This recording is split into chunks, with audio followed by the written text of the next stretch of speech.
But you know what blows my mind though? Sometimes when I'm outside, right, and I go for a walk, I just look around at the ground. I look around at the dirt and stones and sticks, right? I'm like, how the fuck did we make the internet from that? You get me though? How the hell? That's so true. Because that's what it started from. It literally started from grass, dirt, rocks, and shit. Because I always thought about I'm like, yo, let's see, like everyone just like vanished. Yeah. After it was like only like me and like a couple people. We had to rebuild society. You know how hard that's gonna be, bro? Bro, how do you even do that? You know how hard that's gonna be, bro? I'll be struggling to like make a knife. Exactly. Apparently, there's like a study that if we end up in like a nuclear disaster, there's no way we can get back to exactly this if we destroy everything. Like all the trees and everything, like yeah, complete wasteland. It's a complete wasteland. I don't think so. I don't think so because like the stuff that we need to get to that level is just not there anymore. Now imagine, what if that already happened?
The ancient Hindu temples have moving parts, of which are made of a completely different material than the majority of the structure that they're on.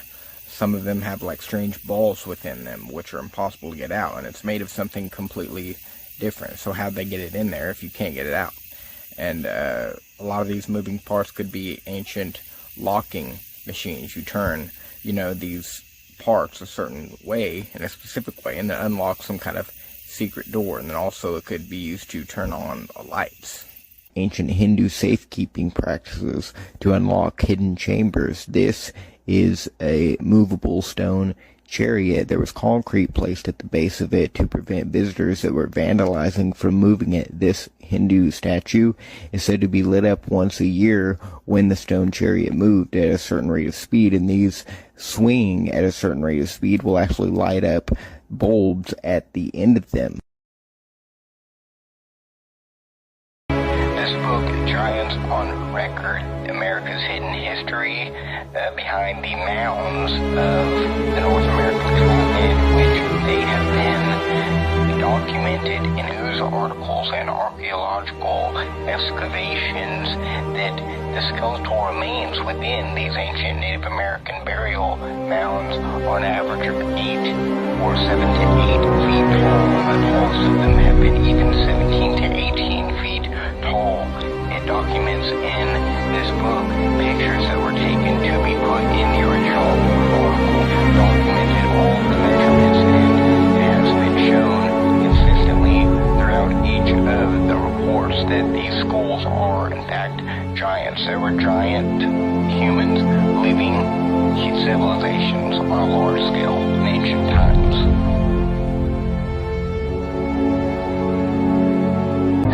There are at least 4 ancient carvings of people using telescopes. This is in the book, the Crystal Sun, which we're covering right now, and this was on the ancient Inca burial stones, which also have dinosaurs and man living together. In this book, one of the most interesting things are these ancient magnifying glasses or lenses. They're eyes on certain statues over in Egypt that will actually follow you. These lenses, there are crystal skulls all over the world, and this is an ancient figure of a girl using a mirror. There are ancient reflecting mirrors that have been found. The author suggests that these staves that the ancients used to have could have contained a magnifying lens that might microcarving, which is a practice in China a few thousand years. Stretch across the desert for many miles. Some of them make up shapes, such as this spider, and this spider was recently discovered many miles away from this location. It is microscopic, and it has one leg that extends one time a year. This way, they had advanced technology not only of engineering, but also animal life. They were able to construct a hot air balloon just by using the tools that the ancient Peruvians would have had at that time. And their ancient wheeled toys, chariot riding has been known since the beginning of recorded history. And these megalithic structures is far beyond the capability of someone who only has the sophistication of chisels and hammers. This is advanced technology. You all know the story of Adam and Eve and their two sons, Cain and Abel. Abel was killed by Cain, and Cain, well, he didn't fare very well. 6 generations later, we see the first polygamist who had 2 wives. Yeah, that's Lamech. But interestingly enough, the children from those 2 wives, you've got some pretty ambitious people here. Tubal-Cain is making all the metal instruments out of copper, brass, and iron. And then you've got Jubal and Jabal, who were the father of those who dwell in tents and have cattle, and also musical instruments. The Sumerian text is some fascinating stuff because it's all from 6,000 years ago. There's still a lot of really confusing stuff about ancient Sumer. Is their depictions of the solar system. They had a depiction of the solar system 6,000 years ago that shows the sun in the center, and it shows all of the known planets in the outside, and they're relatively accurate in terms of the size. The model that Yes. we use today. How did he know that? Clearly, knowledge that we've lost Yes. in the past, technology that we have lost. Well, thank you for the question about the findings of ancient civilizations with some amazing technology prove that aliens visited the planet. No, they do not. There are plenty of books on the topic. Technology of the gods, showing what appears to be, from Egyptian hieroglyphics, them working with electric eels, producing electricity somehow. How did they know about electricity 4,000 years ago? Out of place, out of time and place. There are hundreds of books, this one in Spanish, about the Ica stones. Carved on one of the Ica stones is what appears to be a fella from 700 or 800 years ago with a telescope looking at a comet or something. They have pictures on the Ica stones from 700, 800 years ago of people doing brain surgery. How did they know? There are books like Mysteries of the Unexplained with all kinds of interesting things. And the conclusion of these are mysterious creatures that are found. The conclusion of most of these authors on these books is, wow, in the past they really knew a lot of cool stuff. They had high technology, yeah, maybe so. And therefore aliens must have visited the planet. No. There's a much simpler explanation. The Bible teaches before the flood came, in the days of Noah, from the creation up until the flood, 6,000 years ago to 4,400 BC, the people were living to be 900 years old. You could learn a lot in 900 years. And Adam came pre-programmed from the hand of God. He could walk, talk, name the animals first day. And so he could pass that knowledge on to his great-great-great-great-great-great-grandson. Noah almost got to meet Adam. Noah's daddy would have known him. So I think that if you look at it from a biblical perspective, they had incredible knowledge and probably technology. Of course, they wouldn't need a lot of things in a perfect world with perfect weather. They wouldn't need protection from the weather, wouldn't need highways to go anywhere. But I think if you look at it from a biblical perspective, they could have known all kinds of things and passed that knowledge on to their kids, including to Noah and his family. After the flood, they would have passed that information on to who knows who. And probably most of this things we have in the last 4,000 years are actually rediscoveries, not discoveries of technology or ancient secrets. Somebody already knew this, and the knowledge was lost. So modern man is simply reaccumulating some of the things that were lost from 4,000 years ago. So if they do find out-of-place things or technology that looks really strange to us today, like how could they know that? Like the Antikythera device found in the Aegean Sea, I believe it was, by Greece, that appears to be a calculator from 2,000 years ago. I don't know how to spell Antikythera, but a very fascinating reading on that thing. How do they know? Well, if you start with the assumption Man started off pre-programmed from the hand of God, really. Some of those megaliths weigh up, one of them weighs 50 tons. Göbekli Tepe is a stone circle. It's a circle of... Series of stone circles. And therefore we're looking at a culture that 12,000 years ago was already capable of doing that. We can't say that they just made that up overnight. Right. There has to be a long background to that got them to the point where they could do that. And that is why Göbekli Tepe is the single most important archaeological site in the world, because it could not have appeared by magic. It had to be the result of a culture which had figured out how to work with large and heavy blocks of stone and to quarry them and carve them and move them around. And our ancestors are supposed to have been hunter-gatherers, living in small groups without any large-scale organization, and Göbekli Tepe gives the lie to that. And there's a very sophisticated carving method employed on these beams, a three-dimensional carving method, where instead of carving the image into the stone itself, which is the easy way to draw something, they actually left the piece of stone. Like if they drew a lizard, they would cut away everything else and leave the lizard to stand out. Exactly. That's very difficult to do. Carving in high relief. It's extremely difficult to do, and again, it takes practice. It takes a culture that's worked on that. So we have to say there's a background to this which goes thousands of years earlier than the site that we found. And as more excavation is done, I believe more and more of that is going to come out. These are massive construction projects that, even if done perfectly with machining, would take months to accomplish in modern times with modern stonemasons and engineers. So you absolutely must have machine lathing technology to produce these pillars and these temples. When you're carving on stone, you can't just simply erase and add more stone because it's one solid structure. So you can't make any major mistakes or you have to start all the way over, and that would be very time-consuming. Carve the whole frame perfectly in one try, and that's not even logical. There's an ancient Hindu text called Augusta Samhita giving the instructions to make a basic battery. And also there's the Baghdad battery, over 1,000 years old. The ancients did in fact know how to make batteries.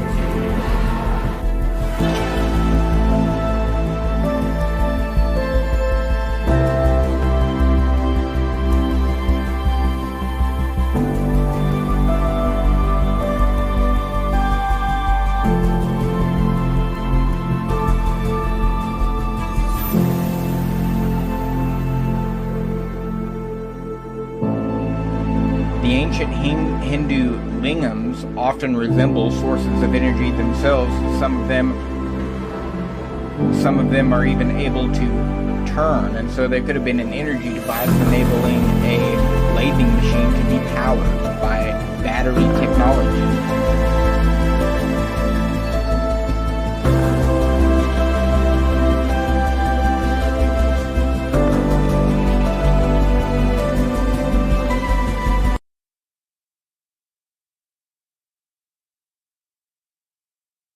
This is an ancient Hindu elaborate 3D carving resembling what appears to be a model of a propeller for an engine. And it would be even more difficult to construct the actual propeller itself using primitive tools. Electricians have actually ran wires throughout the entire structure, so it's all hollow. And if you're doing this with primitive tools like axes and hammers and chisels, if you make one major mistake, or even a minor mistake, which is going to be obvious when you compare it to the entire structure, you have to go find another mountain and start the project all over, which is totally impractical. Here we have an ancient Hindu carving of what appears to be multiple people holding a giant cable.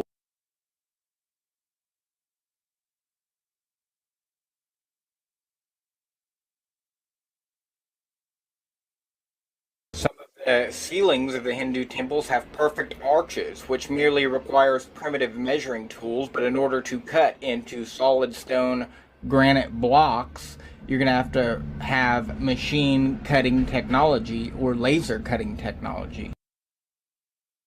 Some of these megalithic blocks, a lot of them, are so tightly fit together that you couldn't even fit a razor blade in between them, which would require some kind of binding technology.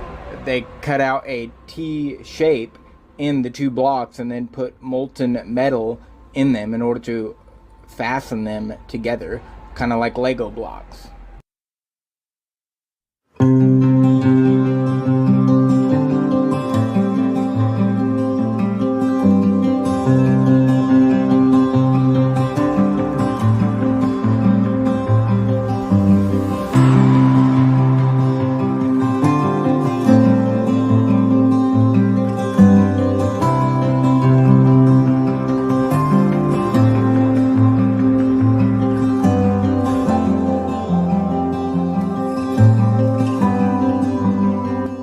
Some of the carvings actually appear to be drills with people actually holding the same kind of device.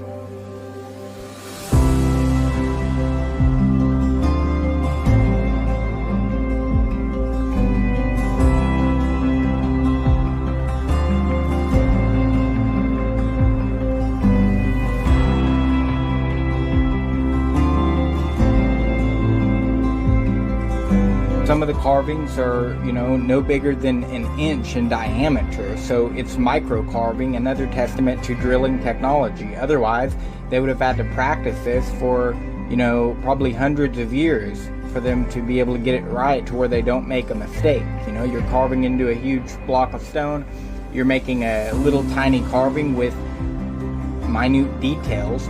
That's going to take you years of evolution to perfect that craft, when there's no evidence of an evolution of the technology. It suddenly appears in the archaeological record. Some of the statues, have headpieces, which appear to be audio devices.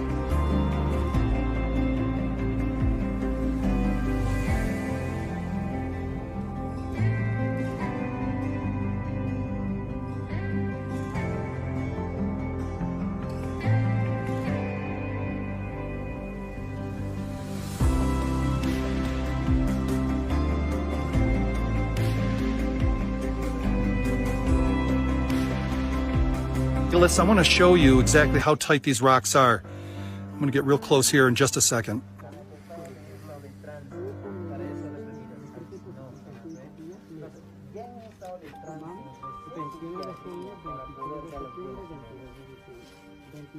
Cannot get in there.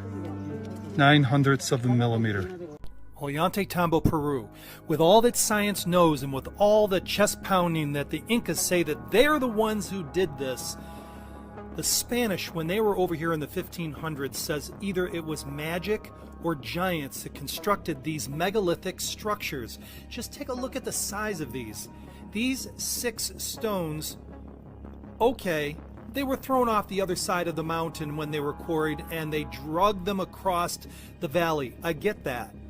But the thing that amazes me the most when I was there is in order to get them up from the valley, they had to drag them up 45 degrees, 300 feet. We bring to you now the largest stone in Sacsayhuaman. It is 7.14 meters tall, or approximately 24 feet tall. Come on, I'm going to show you the heaviest one. It's right here. This stone right here weighs 360 pounds, 360 tons, which means that it weighs 720,000 pounds. Many people have struggled with this question, and when you start casting around for answers, you'll be inundated with ideas. I want to focus on the outliers here, the most difficult parts of this problem, as this is where I think the real indications of technology will show up. There is, quite honestly, no point in trying to argue about whether or not primitive cultures could move around or raise 10, 20 or 50-ton blocks of stone.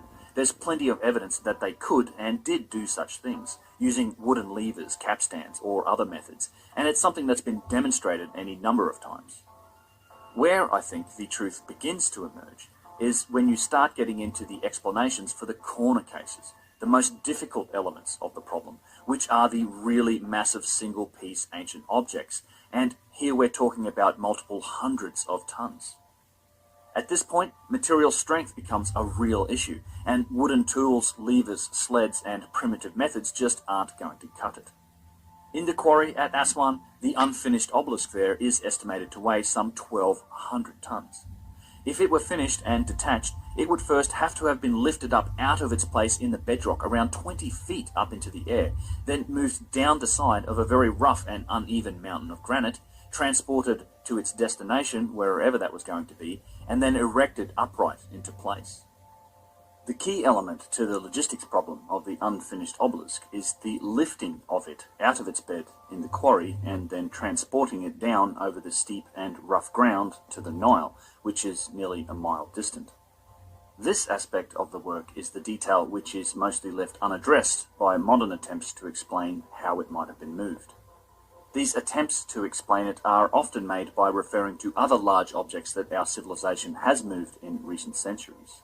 The Russian thunderstone is often cited here, although the details and claims about this are really all over the place. It was moved from Finland to St. Petersburg in Russia over a 2-year period in the 18th century, including a 6-kilometre stretch over land to the Gulf of Finland, when it was moved by a force of some 900 men. The stone is said to have weighed somewhere in the range of 1,200 to 1,500 tons initially. It was worked on by masons during the move, and modern estimates of the stone today, in its final location, place it somewhere around 400 tons. In any case, it was clearly a significant task to move.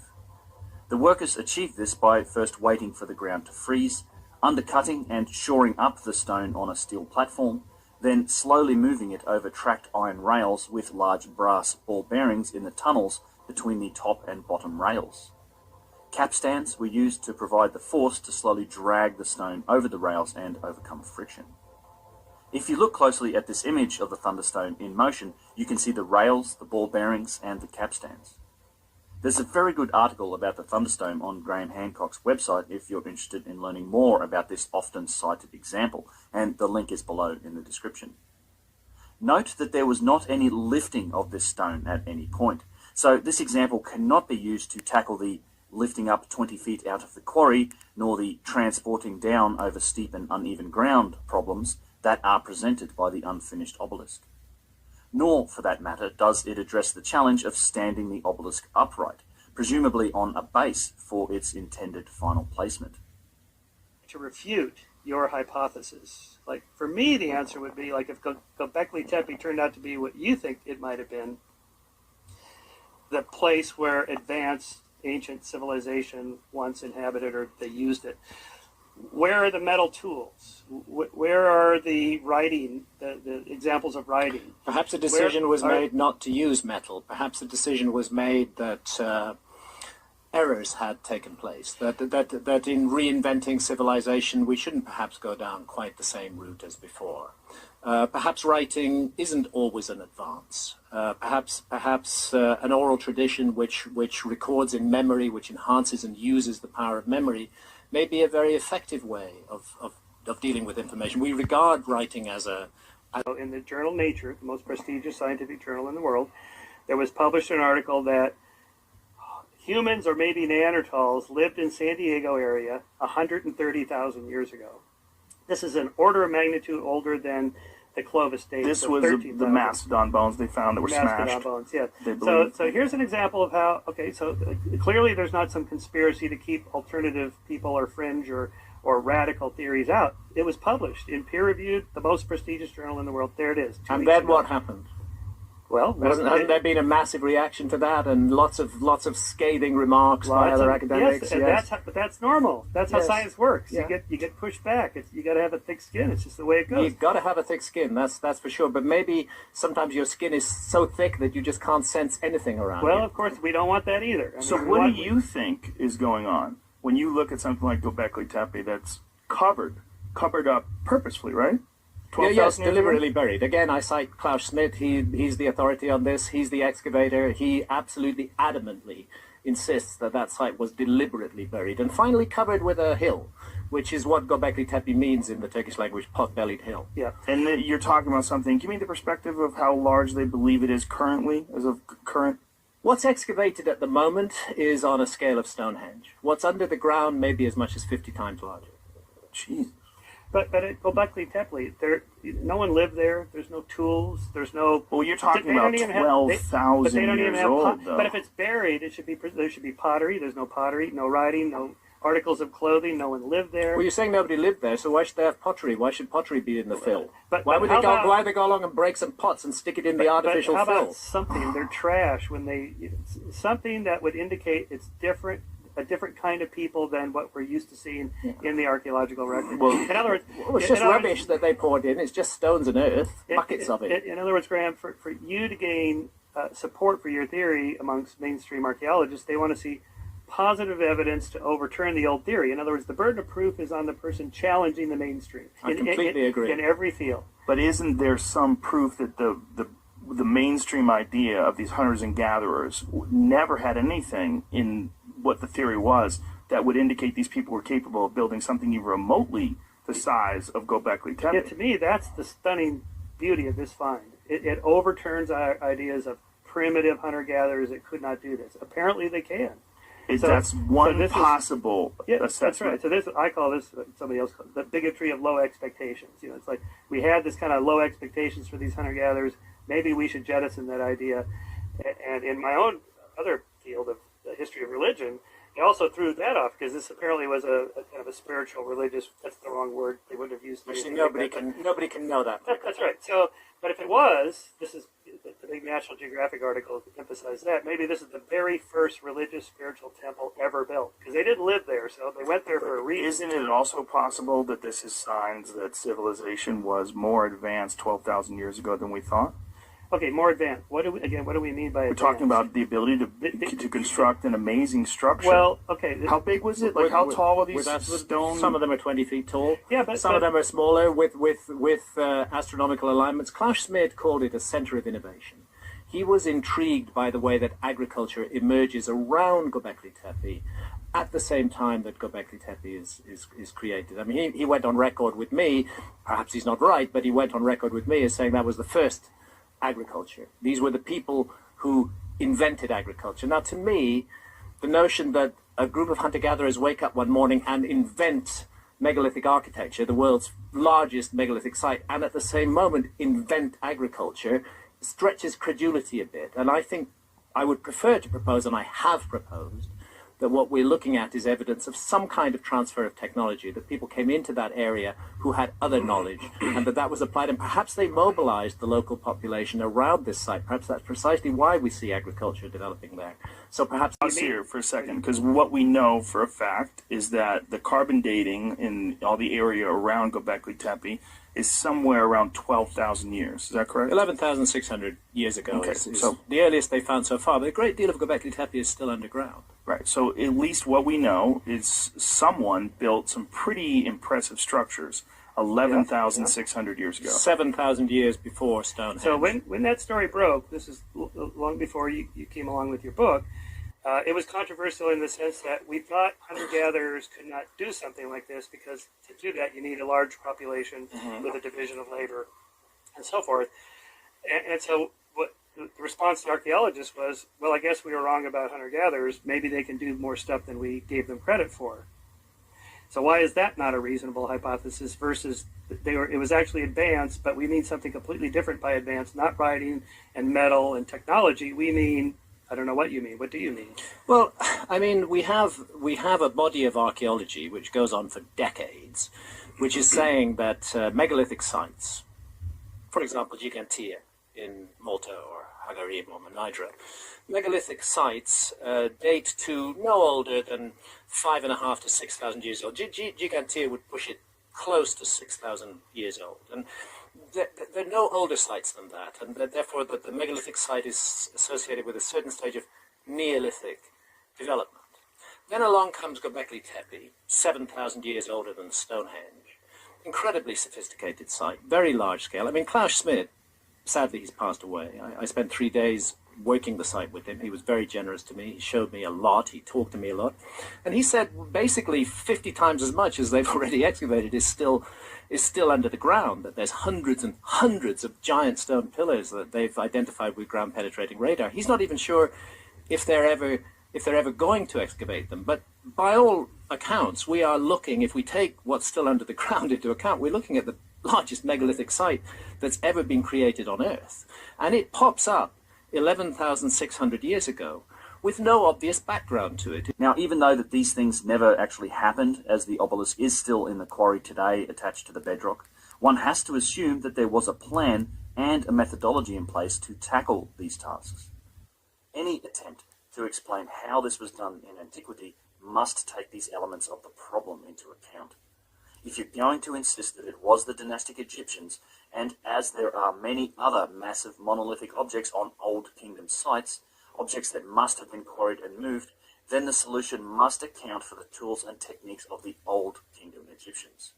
That means no iron, no steel, no access to the wheel or ball bearings, and only the use of wood, ropes, human power, and wooden sleds. I cannot see how this 1,200-ton obelisk could have been moved using those techniques, and this has not been demonstrated by any of the experimentalists claiming that they know how it was done. The unfinished obelisk problem also presents several other inconsistencies with the mainstream narrative, in particular the quarrying method itself.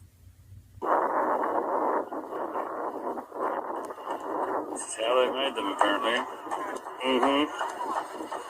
Watch out, you'll break it. 5 or 6 years ago, the History Channel produced a documentary series called Ancient Impossible. Episode 2 of this series was entitled Moving Mountains, and in it you can see exactly how the mainstream claim that primitive ancient civilizations, like the Egyptians or the Romans, could move giant objects. I am standing on an unfinished obelisk. It's 137 feet long, 14 feet wide at the base, and it's made of solid granite, which weighs over 1,000 tons.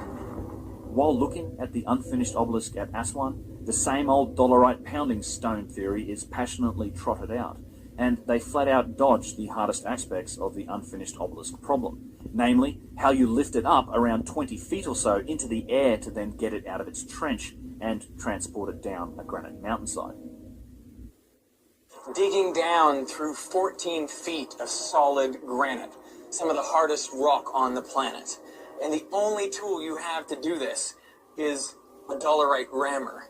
They created a massive fire along the bottom here. That created cracks in the granite that they could then exploit with their dolerite pounders. I mean, that is amazing technology. I had to laugh at this fellow's explanation that perhaps people wanted to work on the obelisks by spending their time pounding. The quarry sits at roughly 50 feet higher elevation to Baalbek Temple itself, so the thought is that it was rolled to the site using capstans to control the descent down the hill. I think this, honestly, is pure fantasy, but I'd love to see somebody try this without entirely crushing themselves or whatever wooden wheels they think is going to take 1,300 or even 2,000 tons of moving mass. Let's point out just a couple of the inconsistencies here.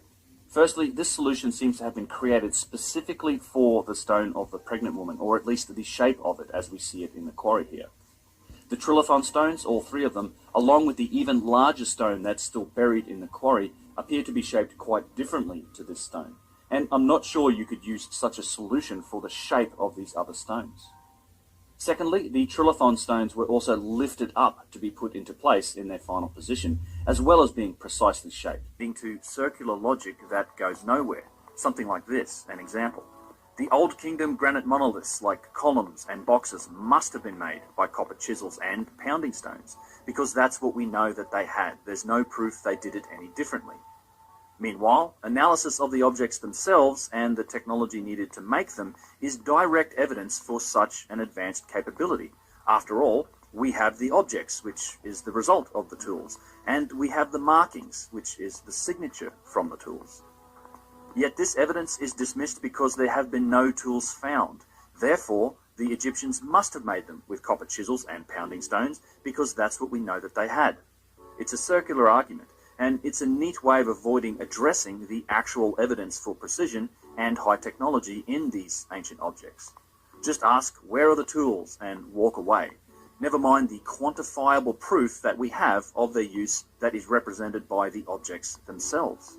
This is why archaeologists rarely consider the manufacturing of such precision objects, because the answers risk upsetting the status quo of the story of history.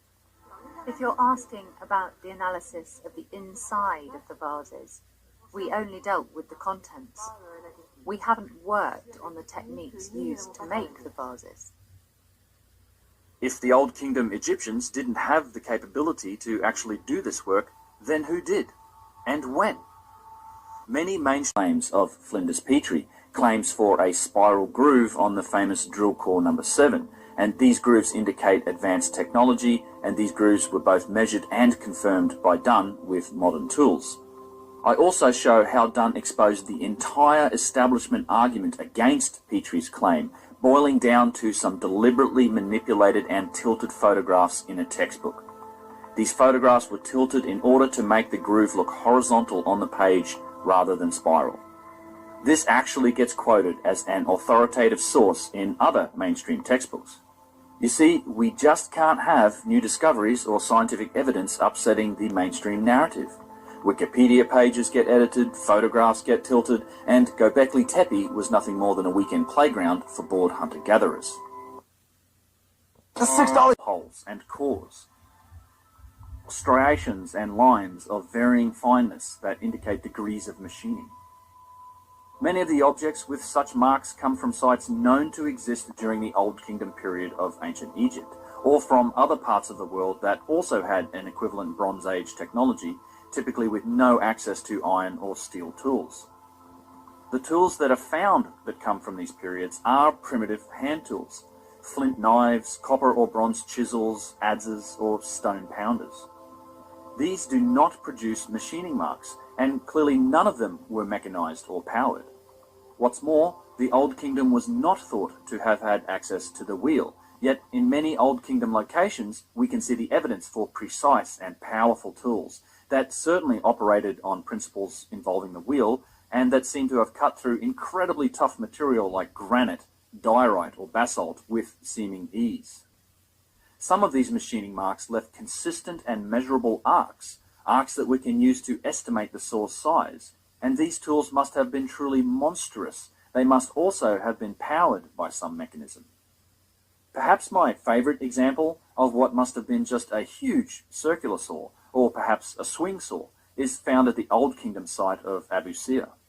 This megalithic block of basalt that sits in front of one of the several pyramids on that site looks much like many others that are found here, yet a close examination reveals some astonishing characteristics. The top of this block, although weathered from millennia in the desert, has clearly been cut by a blade that has a very distinctive circular arc to it. It left obvious striations and grooves in its passing, indicating a rapid rate of cutting through this very hard material, and a bit of water poured over the block shows these marks very clearly. The block appears to have not been cut all the way through, something that we are very fortunate to have evidence for, as it also appears to have been a remarkably thin edge, only a few millimeters of material, as evidenced by the lip that is left on the edge of this block. Finished. The basalt floor to the east of the Great Pyramid has several such marks made into it. A close examination of the granite box inside the King's Chamber of the Great Pyramid also reveals the striations and markings of great saws that were used to cut and shape it. Look for the flat surfaces on the top of this box inside the King's Chamber, and also the faint lines that indicate the machining process that are etched into the side of this box as you enjoy the just epic resonance in this amazing room.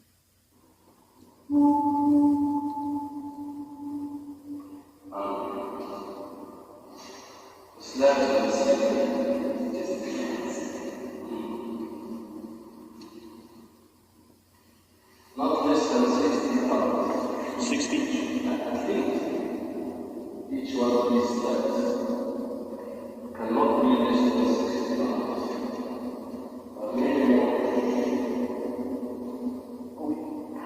We don't even know how far we go. Well, it's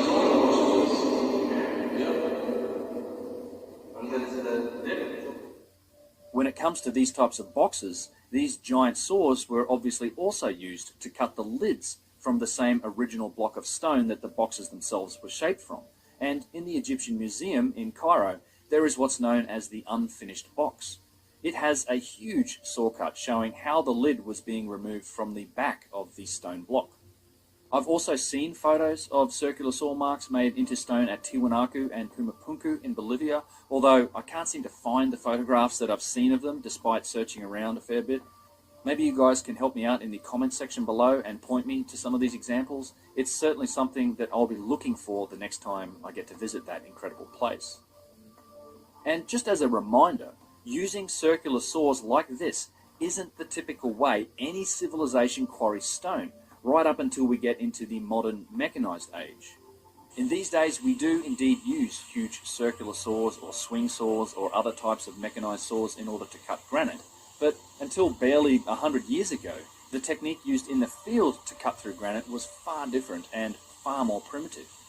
We see these primitive quarrying marks everywhere, as the ancient Egyptian stone monuments have been used as quarries for millennia now. Small hollows are first carved into the rock, usually with steel chisels, and it forms something that looks kind of like a dashed line. You'll see this all over Egyptian sites and on many of the blocks. After this line is carved, wood is inserted into these gaps, and then the wood is wet. The wood expands, the block cracks, hopefully it cracks along the quarry line itself, and there you go, you have yourself a piece of granite. The circular saw marks that have quite clearly been used to cut large blocks of stone don't match any technique known from the ancient world, but they certainly seem to indicate some form of mechanized capability, much like our own. When we see these marks, there is really no mainstream explanation for how they were made in antiquity, other than with the idea of some form of two-man copper or bronze saw being pushed back and forth by a couple of guys using sand or some other abrasive material to slowly, very slowly, grind through the stone. Neither sophisticated tools in the archaeological record, nor any records of advanced capability in what we know of ancient civilizations. The proof that both existed at some point in the past is incontrovertible.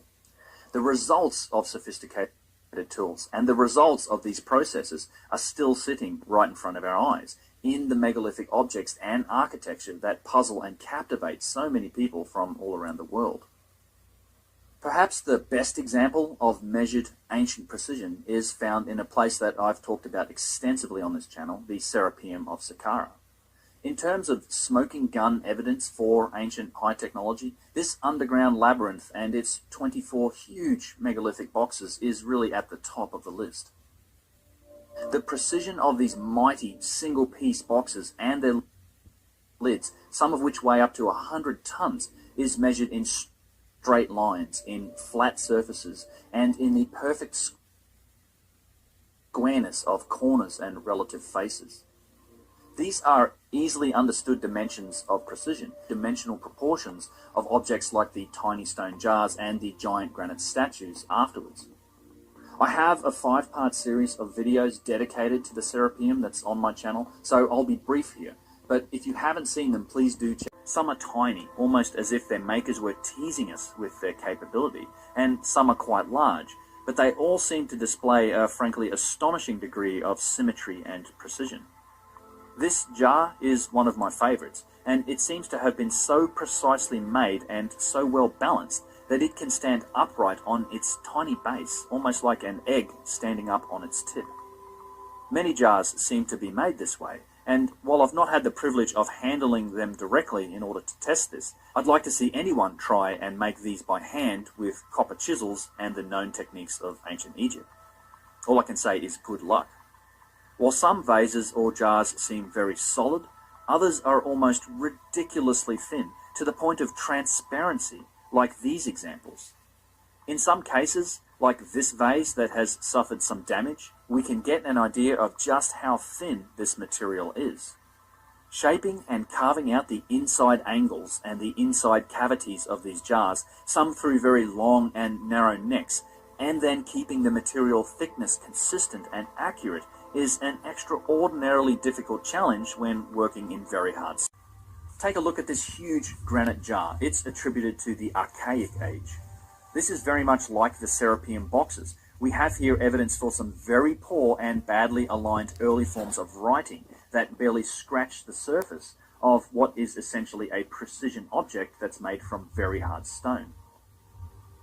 From observing the markings of tube drills, which I've covered in detail in other videos, Flinders Petrie deduced that the ancients were familiar with rotating tools, but from analysing the vases and bowls, he realised that they were also familiar with turning the work itself.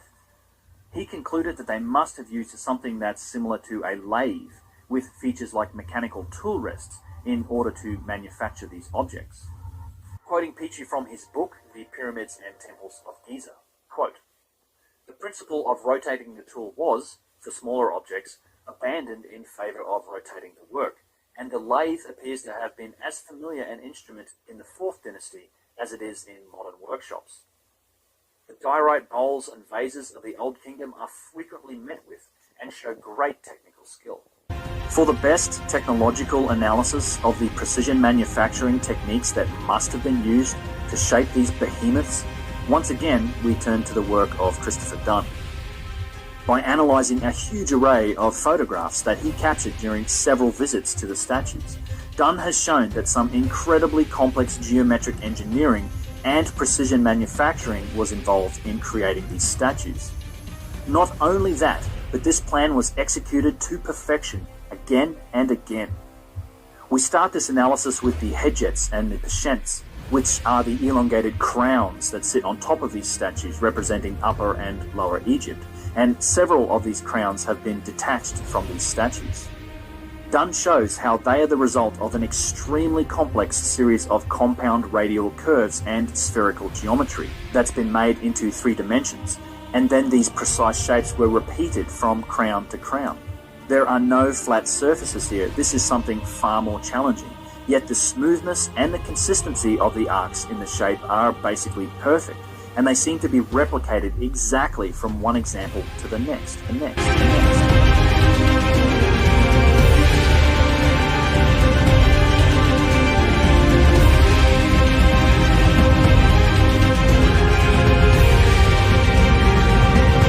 Multiple statues. Just look at the consistent profile ratio shown here between the eyes and the mouth across multiple statues. How could these have been made? The only way we can accurately and consistently create such complex surfaces today is with computer design and mechanical guidance in CNC machines that are basically milling machines that operate in 3 dimensions. How does this process work for something that is 40, 60, or 90 feet tall and weighs anywhere between 400 and 1,000 tons and is made from granite? Same thing as the mechanical precision and symmetry reflected in the Ramses statues.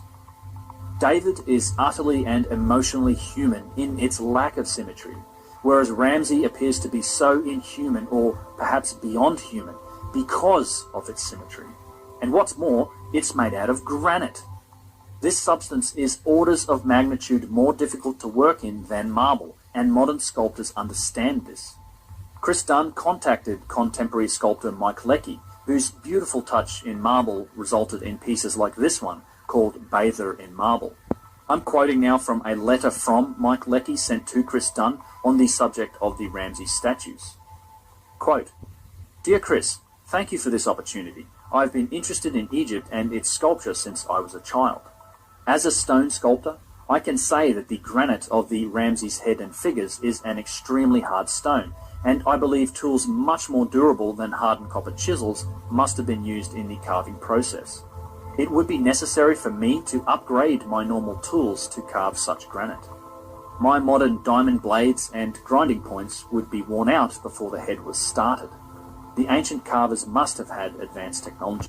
I don't think the ancient Egyptians used people, the workers, to raise obelisks.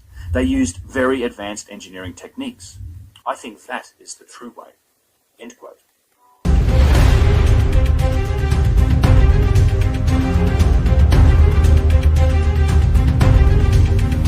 These statues, with their enigmatic expressions, were the inspiration for Shelley's Ozymandias sonnet, Ozymandias being the Greek name for Ramesses II.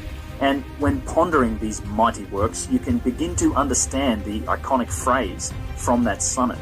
Quote, "My name is Ozymandias, King of Kings. Look on my works, ye mighty, and despair." End quote. How on earth giant blocks of stone were quarried, lifted, transported hundreds of miles to their sites and then expertly placed and left standing for millennia for us to gaze on in awe today. How this activity, the quarrying, transport and placement of some of the truly giant single pieces of stone was achieved, is one of the greatest mysteries of our ancient megalithic past. It's no wonder that these statues, with their consistent expression, seem to be subtly smiling, as if daring anyone to try and replicate them, anyone to dare to try to uncover their secrets.